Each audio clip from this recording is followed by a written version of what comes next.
तो जैसा कि लास्ट एपिसोड में हम लोगों ने देखा था कि योंगफाई प्रिंसेस चुनियान की हेल्प करने की कोशिश कर रहा होता है, मगर वहां पर जब डोंगफेंग आती है तो उसे थोड़ी सी मिसअंडरस्टैंडिंग हो जाती है, जिस पर वो बहुत ही जोर से चिल्लाती है। तो योंगफाई वहां से भागकर अपनी जान बचाने की कोशिश करता है, मगर वहां पे मौजूद जितने भी लोग होते हैं वो सारे के सारे योंगफाई के पीछे पड़ जाते हैं। तो योंगफाई वहां पर एक लड़की को देखता है जो कि उसे अंदर आने के लिए कहती है। तो योंगफाई अपनी जान बचाने के लिए उसके कमरे में चला जाता है, मगर वहां जाते ही वो एक इल्यूजन में फंस जाता है। वो लड़की उसे झांसा देकर मारने की कोशिश करती है, मगर योंगफाई वहां से भाग निकलता है।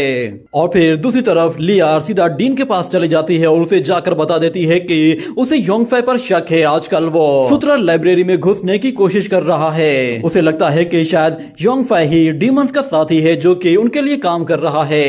ये सुनकर डीन कहता है कि हमें सोच समझकर कदम उठाना होगा, हमें इसके लिए एक प्लानिंग चाहिए। ये कहने के बाद वो उसके कान में कुछ कहता है और फिर अगले सीन में हमें दिखाया जाता है कि योंगफाई एक जगह बैठा हुआ होता है और कियान उसके जख्मों पर मेडिसिन लगाने की कोशिश कर रहा होता है, जिस पर उसे काफी तकलीफ हो रही होती है। और कियान उससे कहता है कि बॉस आपको ये क्या हुआ है, क्या आपको किसी ने मारा है? क्योंकि आपके जख्म देखकर तो ऐसा लग रहा है कि जैसे आप कहीं से गिरे नहीं हैं, बल्कि आप पर किसी ने सोट से अटैक किया है। ये सुनकर योंगफाई कहता है कि क्या कहा तुमने?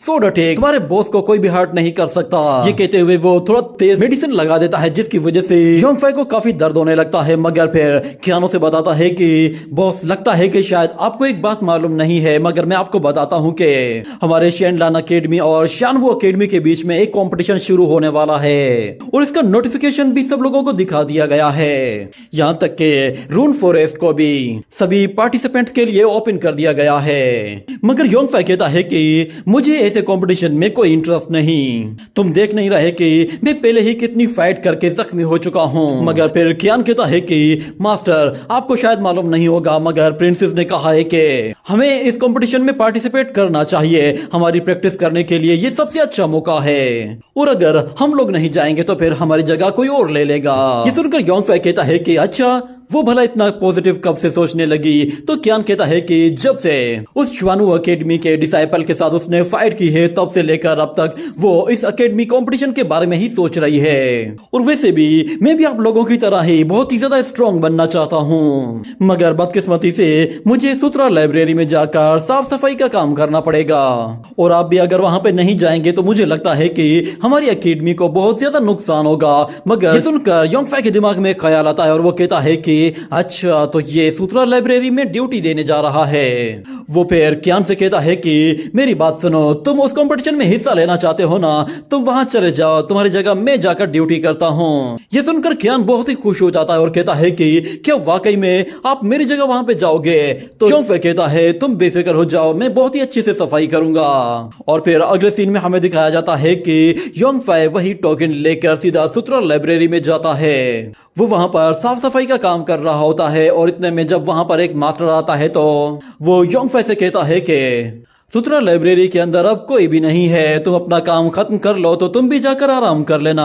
ये सुनकर चेंगशो कहता है कि ओके सीनियर ब्रदर। जिसके बाद हम देखते हैं कि वो सीनियर जैसे ही वहां से जाता है तो फौरन से डोंग डोंग को बुला लेता है और कहता है कि चलो हम लोग अपना काम शुरू करते हैं। वो सबसे पहले कियान के दिए हुए उसी टोकन का इस्तेमाल करते हुए उस दरवाजे के चारों तरफ मौजूद उस बैरियर को फौरन से एक्टिवेट कर देता है और कहता है कि ये देखा तुमने, मुझे लगा ही था कि इस बैरियर को ट्रिगर करने के लिए ये टोकन काम आएगा। अब बस हम लोगों को करना यह है कि इस बैरियर को किसी तरह तोड़ना है ताकि हम लोग अंदर जा सकें। चाहे कुछ भी हो जाए, इस मर्तबा टियान युआन किंग मुझे मिलनी ही चाहिए।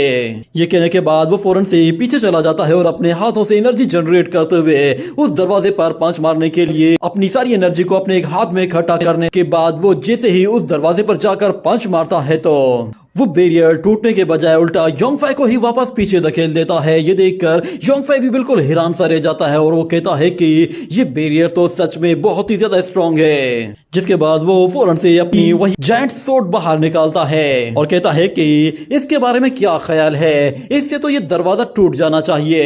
ये कहते ही वो फौरन से अपनी फायर सोर्ड को तेजी से जाकर उस दरवाजे पर दे मारता है, मगर हम देखते हैं कि वहां पर उस सोर्ड के टकराने से एक जोरदार धमाका होता है और योंगफाई फिर से नीचे आकर गिरता है और डोंग उससे आकर कहता है कि ब्रदर तुम ठीक तो हो ना? तो योंगफाई कहता है ये अभी भी नहीं खुला, लगता है कुछ और करना पड़ेगा। वो डोंग से कहता है क्या तुम मेरी हेल्प करोगे? ये कहने के बाद वो डोंग को बहुत ही जोर से उस दरवाजे पर दे मारता है।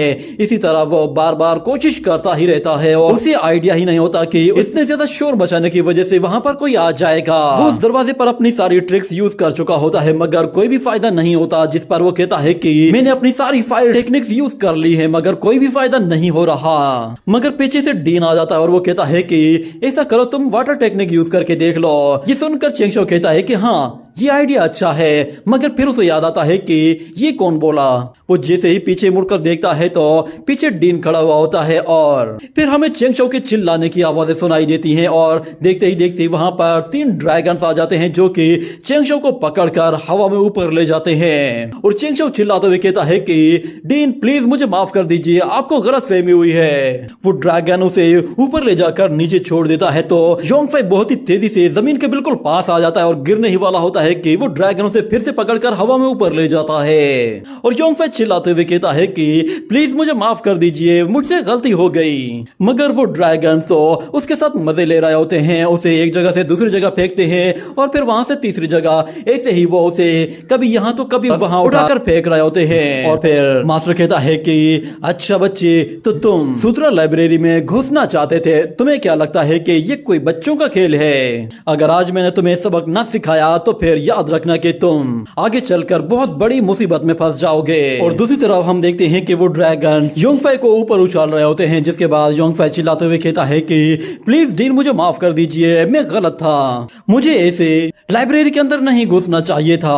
ये कहने के बाद हम देखते हैं कि डीन थोड़ा सा पीछे हट जाता है और योंगफाई सीधा आकर धड़ाम से नीचे गिरता है। उसकी ये हालत देखते ही डोंग फौरन से आकर उसके सिर पे एक छोटी सी स्टिक दे मारता है, जिस पर योंगफाई को भी हैरानी होती है और वो कहता है कि डोंग ये तुमने क्या किया, तुम भी मुझे मार रहे हो? तो डोंग कहता है कि वो पार्टी ज्यादा ताकतवर है इसलिए मैंने पार्टी बदल ली है, और क्योंकि मैं एक ड्रैगन हूँ तो मैं अपने ड्रैगन क्लान का ही साथ दूंगा। इस तरह कम से कम मैं अपने ड्रैगन को कोई मुंह तो दिखा पाऊंगा, और ऊपर से मैं अगर उनकी साइड लूंगा तो कम से कम वो तुम्हारी वजह से मुझे तो नहीं मारेंगे। ये सुनकर योंगफाई कहता है कि अच्छा बच्चे, तो तुमने पार्टी बदल ली। तो फिर डोंग कहता है कि बात को समझा करो, हम दोनों एक साथ पिटे, इससे बेहतर ये कि तुम अकेले ही पिट जाओ। और वो उसकी तरफ मुस्कुराते हुए कहता है कि मेरी इस हरकत के लिए मुझे माफ करना। ये कहते ही डोंग उसे एक जोरदार टक्कर मारकर हवा में ऊपर उछाल देता है और योंगफाई उससे कहता है कि मैं तुमसे नफरत करता हूँ। और अगले सीन में हमें दिखाया जाता है योंगफाई लड़खड़ाते हुए बहुत ही बुरी हालत में वापस से डीन के पास आ जाता है। तो डीन उससे कहता है कि तुम में तो वाकई काफी दम है, इतना पिटने के बाद भी तुम अपने पैरों पर खड़े हुए हो। तो योंगफाई कहता है कि मुझे माफ कर दो, मैंने गलती की है, मैं अपनी गलती एक्सेप्ट करता हूँ। मगर फिर डीन कहता है कि मेरे पास तुम्हारे लिए एक अच्छा सा काम है, अगर वो काम तुम कर लेते हो तो मैं तुम्हारी गलती को माफ कर दूंगा। तो योंगफाई कहता है प्लीज मुझे बताइए, मैं कुछ भी करने को तैयार हूँ। तो फिर डीन कहता है तुम अभी भी नए हो मगर तुम्हारे अंदर काफी स्किल्स हैं और तुम्हारे पास तो लेजेंडरी कमान भी मौजूद है, मैं चाहता हूँ कि तुम कल के कंपटीशन में पार्टिसिपेट करो। ये सुनकर योंगफाई कहता है कि क्या मैं इनकार कर सकता हूँ? ये सुनकर डीन उसकी तरफ पलट कर देखता है। अच्छा ठीक है, फिर मैं जाकर सब लोगों को बता देता हूँ कि गर्ल्स की डोरमेट्री में तुम घुसे थे और तुम मेरी ग्रैंड डॉटर डोंगफेंग के बाथरूम के पास जाकर उसे नहाते हुए देख रहे थे। मैं अगर ये बात डोंगफेंग को बता देता हूँ तो उसके पास इतनी स्ट्रेंथ है कि वो अकेले ही तुम्हें ऐसा मजा चखाएगी कि शायद फिर तुम कभी भी ऐसी हरकत नहीं करोगे और फिर तुम्हारा शेनलान अकेडमी में रहना इम्पॉसिबल हो जाएगा।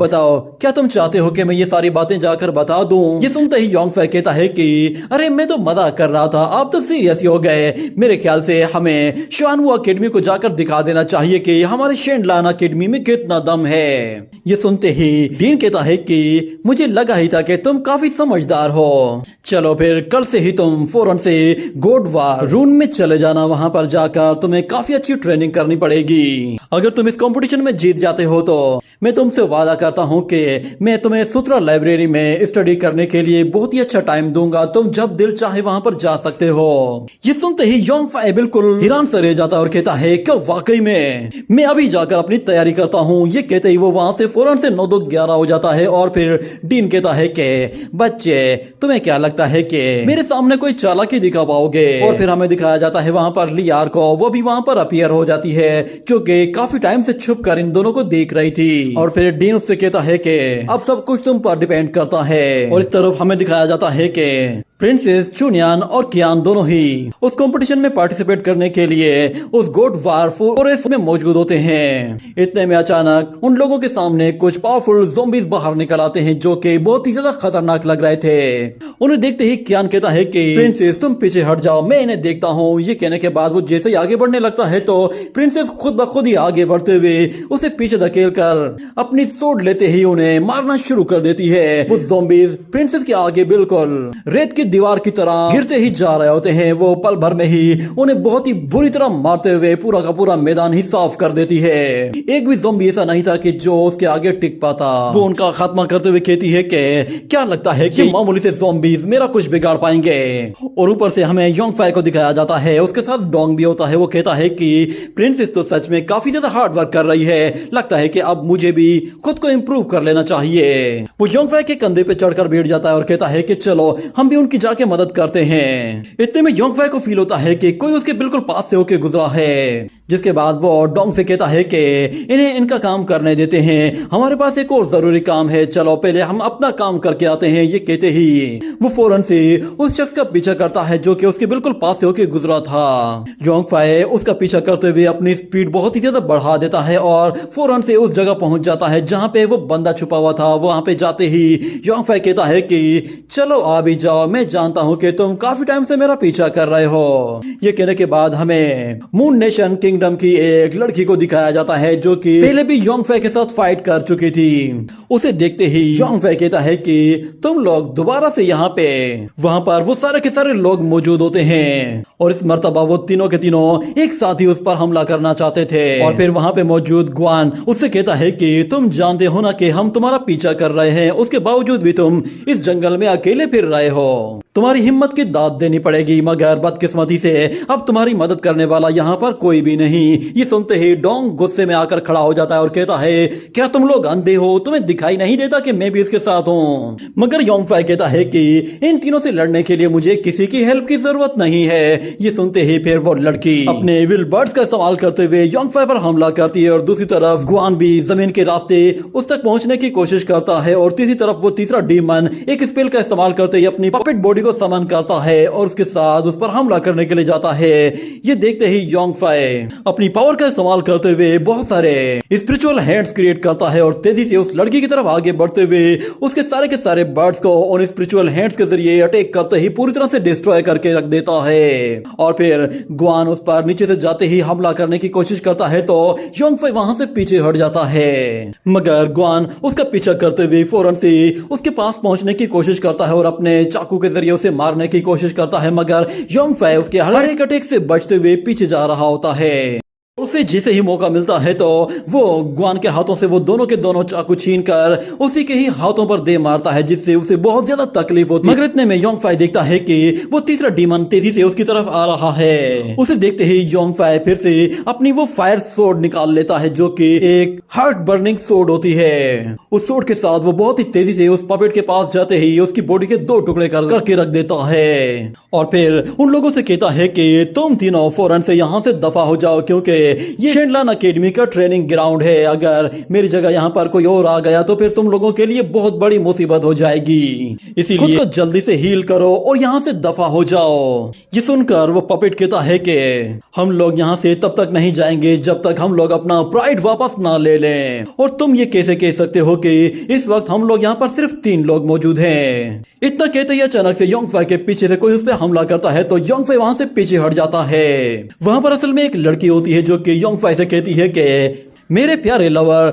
लगता है कि शायद तुम खुद ब खुद मेरे पास आना चाहते हो। ये कहते हुए वो योंगफाई पर अपने स्पाइडर वेब से हमला कर रही होती है, जिसके बाद वो तीनों के तीनों उस लड़की की मदद करने के लिए योंगफाई पर बारी बारी हमला करना शुरू कर देते हैं, मगर उसका कोई भी फायदा नहीं होता। और दूसरी तरफ वो लड़की फिर योंगफाई पर खुद डायरेक्ट आकर हमला करती है तो योंगफाई उसके अटैक को रोक लेता है और कहता है कि तुम यहाँ पे क्या कर रही हो। मगर वो लड़की योंगफाई पर हैमर से हमला करती है, जिससे वो बाल बाल बचता है और फिर उसके अटैक को रोकते हुए उसे पुश करने की कोशिश करता है, मगर वो लड़की कहती है कि लास्ट टाइम तो मैंने तुम्हें अच्छे तरीके से देखा ही नहीं। उम्मीद है कि तुम ये बात जानते होगे कि एक लड़की के साथ किस तरह पेश आना चाहिए। मगर योंगफाई कहता है कि मेरी नजरों से दूर हट जाओ। ये कहते ही वो उसे पीछे धकेल देता है और वो लड़की फिर योंगफाई से कहती है कि ऐसी बातें तो फिर ठीक है, मैं तुम्हारी सोल को तुम्हारी बॉडी से निकाल दूंगी, मगर तुम्हारी बॉडी मेरे साथ ही रहेगी। ये कहकर वो उस पर फिर से हमला करना शुरू कर देती है और योंगफाई कहता है कि तुम्हें क्या लगता है कि मुझे पकड़ना इतना आसान है? मैं एक सख्त लोंडा हूँ जो कि लड़कियों के जाल में बिल्कुल भी नहीं फंसता। तुम्हारे पास सिर्फ एक आर्ट है, तुम लोगों को सिर्फ कंफ्यूज करती हो। ये कहते ही वो फौरन से अपनी फायर सोर्ड लेकर उन लोगों के ऊपर टूट पड़ता है और एक जोरदार सोड अटैक करता है, जिससे वहां पे हर जगह धूल मट्टी उड़ना शुरू हो जाती है। और योंगफाई को लगा कि शायद वो सब लोग वहां से भाग चुके होंगे, मगर डोंग आते ही कहता है कि तुम तो सच में बहुत ही लाजवाब हो, तुमने तो सबकी खटिया खड़ी कर दी, मगर ये मुझे अचानक से हो क्या रहा है? ये कहते ही अचानक से उन्हें चक्कर आना शुरू होते हैं और वो लोग बेहोश होकर गिर पड़ते हैं। मगर योंगफाई को वो लड़की आकर पकड़ लेती है और कहती है कि तुम्हें क्या लगा था कि मैं तुम्हारे साथ ये टाइम पास क्यों कर रही हूँ? मैंने यहाँ पर आते ही तुम्हें अपना शिकार बना लिया था, बस मैं थोड़ा सा इंतजार कर रही थी कि कब तुम पर मेरी इस ट्रिक का असर होता है। चलो आ जाओ, मैं तुम्हें अपने ख्वाबों की दुनिया में ले जाती हूँ। ये कहने के बाद वो उसे दोबारा से अपने इल्यूजनल वर्ल्ड में लेकर जाती है, जहाँ हम लोग देखते हैं कि वो लड़की से उसी स्विमिंग पूल में योंगफाई को अपने साथ बिठाकर अपनी 3-4 क्लोन्स के साथ उसका दिल बहला रही होती है। और इतने में फिर एक और क्लोन पानी से बाहर निकलती है और वो योंगफाई से कहती है कि जरा देखो मुझे, क्या मैं तुम्हें अच्छी नहीं लगती? ये कहते हुए वो फिर प्रिंसेस चुनियन का रूप ले लेती है और कहती है कि चलो अब बताओ ये कैसी है। ये कहने के बाद वो फिर से रूप बदलती है और डोंगफेंग के रूप में आ जाती है, जिसके बाद वो लियर का रूप लेती है और योंगफाई के करीब आते हुए कहती है कि बताओ तुम्हें क्या चाहिए? मैं जानती हूँ कि ये तीनों लड़कियां तुम्हें बहुत ही ज्यादा पसंद हैं। तुम नजरें चुरा चुरा कर इन लोगों को देखते भी हो और आजकल तो तुम इन लोगों के कमरों में से 2 मर्तबा पकड़े गए हो, पर इन लोगों में ऐसा क्या है जो मुझ में नहीं है? मैं तुम्हें अपने कमरे में बहुत खुश रखूंगी। ये कहते हुए वो अपने मुंह के अंदर से एक स्नेक जैसी जबान बाहर निकालती है और जैसे उसे उस जबान से काटने वाली होती है तो अचानक योंगफाई के दिमाग में एक आइडिया आता है और वो दिल ही दिल में कहता है कि ये एक इल्यूजन है, तो इसका मतलब है कि ये लड़की भी फेक है। ये कहते ही वो अपने सिर से उसे एक जोरदार टक्कर दे मारता है, जिससे वो उसे जख्मी करके पीछे धकेल देता है और हम लोग रियलिटी में देखते हैं कि उस लड़की को रियलिटी में भी चोट लगी हुई होती है और योंगफाई उससे कहता है कि तुमने बिल्कुल सही कहा था, मैं बिल्कुल कड़क लौंडा हूँ। इतना कहने के बाद हम देखते हैं कि अचानक से उस लड़की के पीछे से एक स्पीयर आता है जो कि योंगफाई से आकर टकराता है और वो उसे पीछे धकेल देता है। ये देखकर डोंग फौरन से योंगफाई के पास आ जाता है और कहता है कि तुम ठीक तो हो ना? और फिर हमें वहां पर केविन जुओ को दिखाया जाता है। वो कहता है कि अगर तुम्हें ये लग रहा है कि तुम यहाँ पर हमारे साथ टाइम वेस्ट करोगे और कोई तुम्हें बचाने के लिए यहाँ पे आ जाएगा तो तुम गलती कर रहे हो। कोई भी तुम्हें बचाने के लिए यहाँ पर नहीं आएगा, क्योंकि मैं ही अकेला ऐसा सीनियर हूँ जो कि यहाँ पर पेट्रोलिंग की ड्यूटी कर रहा हूँ और इन लोगों को मैंने ही इस ट्रायल में एंटर होने दिया है, क्योंकि ये लोग आज तुम्हारे यहाँ पर बैंड बजाने वाले हैं। और शुक्र करो कि तुम इस ट्रायल में आ पाए हो, वरना तुम तो इसके लायक भी नहीं थे। मगर योंगफाई कहता है कि मैंने इस ट्रायल को खुद अपनी स्ट्रेंथ के दम पर पास करना है और तुम्हारी इस हरकत पर तो मुझे शर्म आती है कि तुम खुद को शेनलान एकेडमी के एक सीनियर डिसाइपल कहते हो। तुमने मुझे हराने के लिए डीमंस का साथ दिया है। मगर केविन जुओ से कहता है कि आज से शेनलान एकेडमी में योंगफाई नाम का कोई भी शख्स मौजूद नहीं रहेगा। तुम्हें मारने के लिए मैंने मून किंगडम के ओनर से वादा किया है कि जब तक तुम मर नहीं जाते तब तक ये लोग यहाँ पर रहेंगे। तुम्हारी सबसे बड़ी गलती ये है कि तुमने ऐसे लोगों के साथ पंगा ले लिया है जिससे तुम्हें पंगा नहीं लेना चाहिए था। ये कहते ही वो उसकी तरफ एक क्रिस्टल थ्रो करता है तो योंगफाई वापस उसी क्रिस्टल को केविन जुओ की तरफ थ्रो देता है। मगर वो नीचे देखता है तो उसके पैर तो स्पाइडर वेब से फंसे हुए होते हैं, जिस पर वो समझ जाता है कि उसके पास अब भागने का कोई रास्ता नहीं। और वो लड़की उससे कहती है कि तुम्हारे भागने के सारे रास्ते बंद हो चुके हैं। ये कहते ही वो उसकी तरफ आगे बढ़ने लगते हैं तो योंगफाई डोंग डोंग से कहता है कि मैं इन्हें हैंडल कर लूंगा, तुम जल्दी से किसी को यहाँ पर बुला कर लाओ। ये कहते ही वो उसे वापस जाने के लिए कहता है, मगर डोंग सामने आ जाता है और कहता है मैं एक वफादार ड्रैगन हूँ, मैं तुम्हें छोड़कर नहीं जाऊंगा। मगर योंगफाई अपनी टेक्निक का इस्तेमाल करते हुए डोंग को पकड़ता है और उसे बहुत ही दूर थ्रो कर देता है, और दूसरी तरफ वो सारे के सारे एक साथ ही योंगफाई पर हमला करने के लिए आ रहे होते हैं। इतने में अचानक योंगफाई को फील होता है कि उसकी पूरी बॉडी फ्रीज हो रही है, जिस पर वो भी काफी कंफ्यूज हो जाता है कि वो यहाँ से बाहर कैसे निकलेगा। इसी के साथ ही ये एपिसोड यहीं पर ही एंड हो जाता है।